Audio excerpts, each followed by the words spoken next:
Jason Walker here, Walker Tea Review. It's that time of year. The air's cooling off. The fall colors are starting to, drop off of the trees. It's that point of the year. It's Thanksgiving time. We're gathering together to, enjoy teas, to be with family. We've got a tea today. Thinking about Thanksgiving. In particular, I'm thinking about pumpkin pie, sweet potato pie. What would be something that would be good to go with that? We have a tea from Adagio that we're going to be looking at. It's a Oolong. This one may be a good match. So stay with us. I hope you're here to taste with us, so that you've got your equipment ready to taste with us, because we're going to jump in and look at this tea and talk about it a little bit. So we're going to get started off first. We've got our nice clay Yixing teapot here. We've got our water that's been brought to a good heavy boil, because this is a darker, richer Oolong, and I'm going to, because it's kind of finer pieces and it's a small little tin here from Adagio, I'm going to be very careful to, we've got about nearly a full teaspoon there, but because this is fine, and because we have that's probably like a 5-6 ounce type teapot here, we need to add more. So here comes scoop number 2. Try not to spill any, and that should be a good start, because we've covered the bottom, the flat surface of this teapot. Cap that lightly, because we're going to come back to that in just a moment. We do need to get this one started. Get our water in here. Make sure when you're pouring the water swirls around and really coats and saturates the leaf, so that you don't have dry leaves floating on the top that never really steep. Set that down. Get this lidded and set that off to the side, so that we give that some time. As we're doing that, let's talk a little bit about this tea. We're doing tea tastings together. We do review teas, so this is an experience to kind of get an idea of what a tea should taste like before you buy it. It also gives us a chance to, if you're new to tea tasting, this is an approach that kind of helps you follow through this step by step. We have a tea today from Adagio. As we said, it's their Oolong number 8. This tea can be found, a sample size like this is about $2. It's a little bit of information from Adagio's website tells us that this tea is from Taiwan. Information will tell you it suggested steeping, not necessarily something that you have to go by every time, so you want to fluctuate and kind of experiment and find that right temperature, leaf amount, taste that you're looking for. Suggested is 212, boiling for steep time of 5 minutes. A nice long thorough steep time for this one is what they're suggesting. But we're going to go ahead and talk about this tea. We're going to talk about the dry leaf, the wet leaf, the liquor, of course.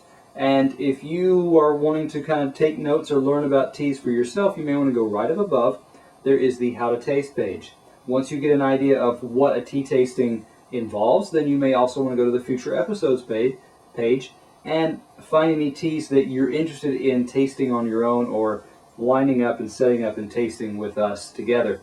One of the things that we want to do also is be sure that when you go through a tasting, bring your comments. There may be some things that you are not comfortable with that we can help you out with. Maybe there are some tastes that you've discovered that you're wondering, is that consistent with other people's taste experience? Because not everyone will describe taste, of course, the same way that I do. You may want to share your approach and find that other people share a similar taste range or palate that you have.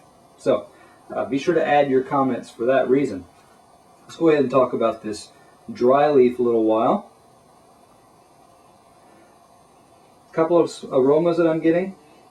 It does have a kind of heated, baked type smell, and that's more like golden crisp cereal.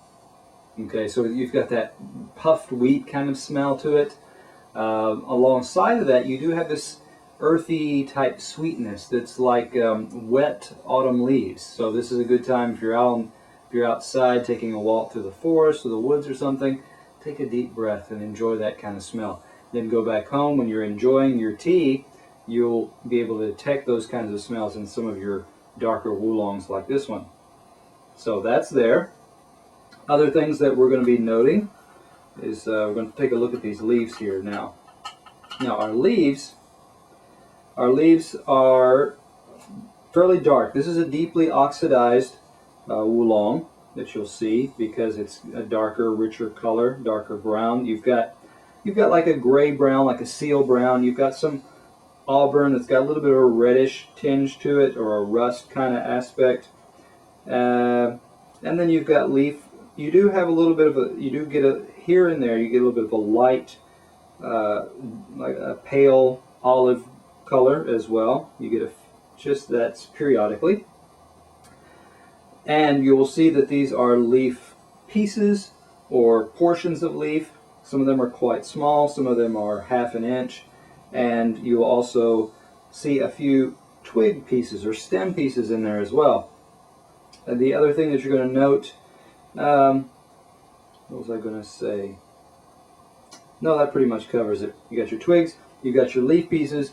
That's what I was going to say. The leaf pieces, the shape, you've got some that have been wrapped, just kind of crumpled along the length of the vein, main vein of the leaf. You've got others that seem to be kind of twisted around that vein. So not a very not a very consistent wrapping or rolling process used for all these. It's evident in all these pieces. Okay, so that takes care of our dry leaf. Okay, so we'll set that aside. You like to keep your teas out of air as much as possible. Air takes away the freshness quite quickly, just like with most of your fresh fruits and vegetables. You want to keep it covered. You want to keep it out of light as well. So those two things help. Now, let's go ahead and start looking at our wet leaf, and we'll get our glass here. We've got our towel so we can catch any spills, and away we go. That's a nice, good, rich color there. Nice smooth pour from this teapot. I haven't used this one in a while, so it's good to see that nice smooth pouring there. No drips, even though it's kind of a snub-nosed on the spout there. Let's see what kind of drips we get when we turn it up here. Not bad. We did get one that rolled down the bottom there.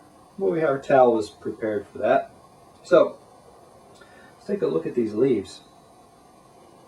Can't resist smelling. We'll talk about that one in just a moment, but let's get into our leaf now. We want to get a smell here. Let's let that initial hot steam out.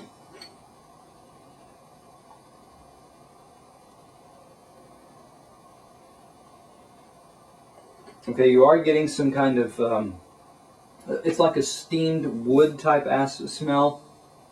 There's a strong woody component coming out. The aromas are not that pronounced, fairly subtle. It's not a beanie. It's not a rich caramel element. They're quite subdued, actually.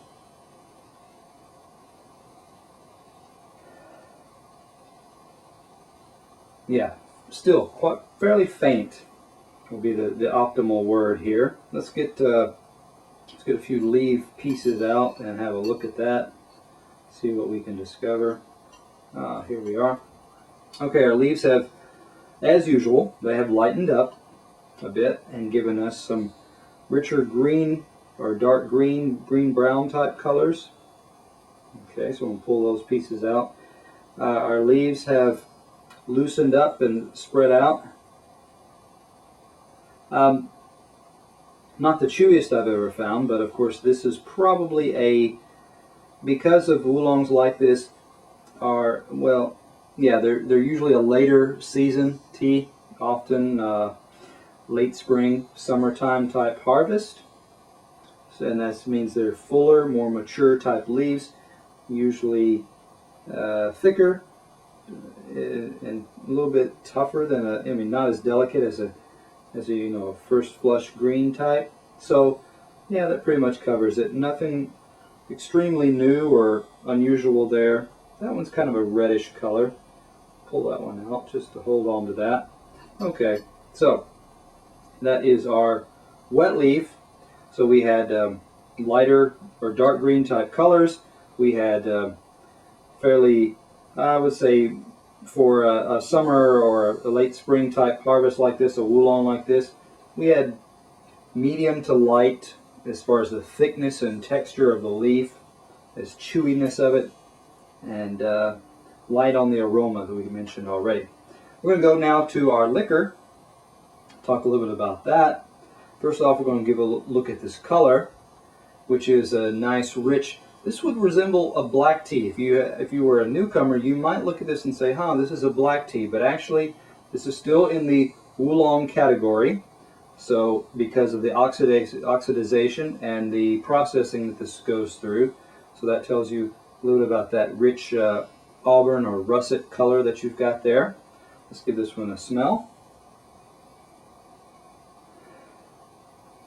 Still, you're getting a good woody aspect to it. It's like you know, dried firewood. It's kind of an oaky type smell as well. A little bit of sweetness in there, although it's quite faint. So there's a light sweetness there. Again, closely resembling like a autumn leaf sweetness, wet autumn leaf sweetness there.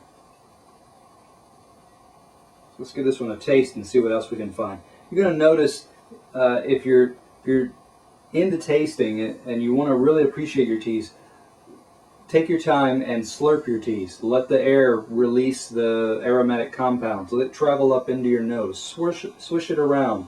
Especially if you're coming from a wine background, this would be more familiar to you.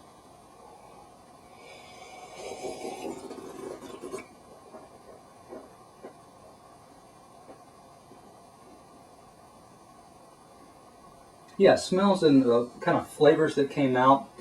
I got like toasted wheat bread with honey on top of it, so it does have a bit of that kind of grainy type, fresh grain type sweetness, a little bit of that honey sweetness as well. Now the body is actually, the body of this one is actually thicker than in previous tastings, so I want to point that out.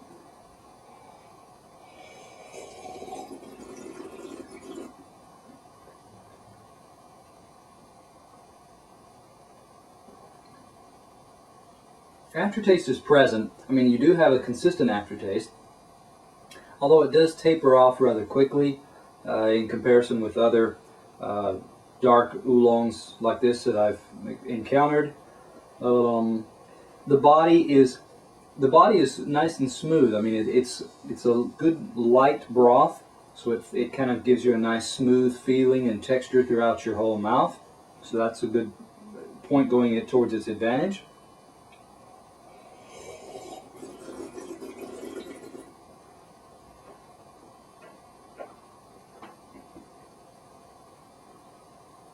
Still a bit of that kind of wood aspect to it. So, kind of, I guess when you pull this tea together, I mean, when you pull it all together and look at it from the dry leaf, which was had a little bit more of a well, it had some twigs to it, which is consistent with this level of quality and aspect or type of oolong. It did have the twigs.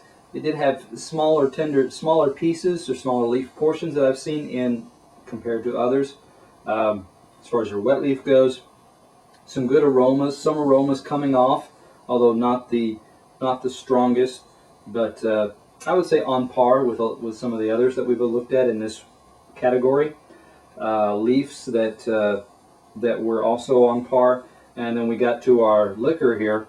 We did have some stronger aromas that came out. This is one that you do want to give it a good thorough steeping. You want to use hot water to really pull as much of that aroma and flavor as you can out of it, and the body as well. So we had a nice smooth body.